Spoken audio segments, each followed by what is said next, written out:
गल सुनो ध्यान नाल गल सुनो। अज शबे बरात दी रात, ठीक है, रात शबे बरात दी है 15वीं, तो लोग इबादत करन दे ते तुसां किसी बंदे दी वीडियो व्लॉग नहीं तकना, छड़ा मेरा ए शॉर्ट तकना है तुसां, ठीक है। मेरी तरफों अस्सलाम वालेकुम, की हाल है तुहाडा, मैनूं दुआवां च रखियो याद।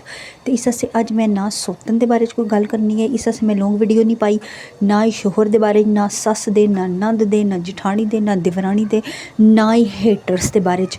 पुत्तर मैं तुहानूं सारिआं नूं कल पुछां दी, सही है, कल वीडियो पुछां दी। अज शबे बरात दी रात, इस आस्ते ना तुसीं सारे इबादत ते लग जाओ।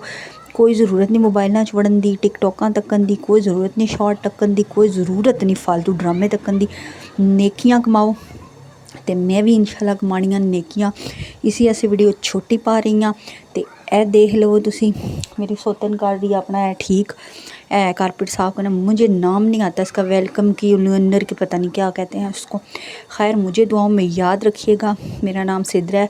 स्पेशल जो हेटर्स हैं वो मेरे लिए स्पेशल दुआ करें, नाम ले लेकर ऊंची ऊंची, और उसके बाद ये देखें इसकी बेचारी से ये नहीं सही हो रहा, नहीं चल रहा, तो ये वो ठीक कर रही थी। तो खैर अल्लाह पाक आप सब का हामी और नासर हो। इसी के साथ मैं चलती हूँ। मेरे चैनल नू लाइक सब्सक्राइब और शेयर भी कर दिओ, ताकि कम कम दी वीडियोस जिहड़ियां मैं कम कम दियां गल्लां कर रही ना इस टाइम, ते तुहाडे तक लाजमी पहुँचन, ते बाकी मैं कल दसां दी। अल्लाह हाफिज़, बाय बाय।